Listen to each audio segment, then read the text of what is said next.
আওয়ামী লীগের ৩ মেয়াদে মুক্তিযোদ্ধা সনদে সরকারি চাকরি পাওয়া ২৩,০০০ কর্মকর্তা কর্মচারী যাচাই বাছাই হবে। যাদের বিরুদ্ধে অভিযোগ আসবে তাদের বিষয়ে তদন্ত করে ব্যবস্থা নেবে সরকার। যাচাই করার পরে যদি প্রমাণিত হয় তিনি মুক্তিযোদ্ধার সন্তান নন, তাহলে আমরা তাকে আইনের আওতায় আনতে পারবো। ১৪ ডিসেম্বর থেকে মুক্তিযোদ্ধাদের তালিকা জেলা উপজেলা পর্যায়ে টাঙিয়ে দেবে মুক্তিযুদ্ধ বিষয়ক মন্ত্রণালয়। আওয়ামী লীগের টানা ১৫ বছরের শাসনামলে মুক্তিযুদ্ধের চেতনায় গুরুত্ব দেয়া হলেও প্রকৃত মুক্তিযোদ্ধাদের তালিকা করা হয়নি। এমনকি শহীদদের প্রকৃত তালিকা হয়নি বলে জানিয়েছেন ইতিহাসবিদরা। জানা গেছে, শেখ হাসিনার টানা ৩ মেয়াদে প্রায় ১৮,০০০ ব্যক্তির নামে মুক্তিযোদ্ধার গেজেট জারি করে মন্ত্রণালয়। এর মধ্যে ৮,০০০ ভুয়া সনদধারী চিহ্নিত হয়।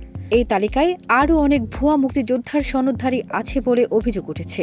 শেখ হাসিনা সরকার পতনের পর অনেকেই মুক্তিযুদ্ধ মন্ত্রণালয়ে আসছেন অভিযোগ জানাতে।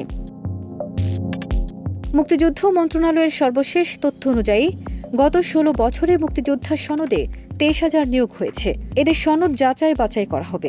এর মধ্যে অর্ধশতাধিক অভিযোগ জমা পড়েছে মন্ত্রণালয়ে। মুক্তিযোদ্ধারা বলছেন, গত ১৬ বছরে টাকার বিনিময়ে অনেকেই ভুয়া মুক্তিযোদ্ধা সনদ নিয়েছেন, যে কারণে প্রকৃত মুক্তিযোদ্ধাদের পড়তে হচ্ছে বিব্রতকর অবস্থায়। ফারজানা নিকিতা, দেশ রূপান্তর।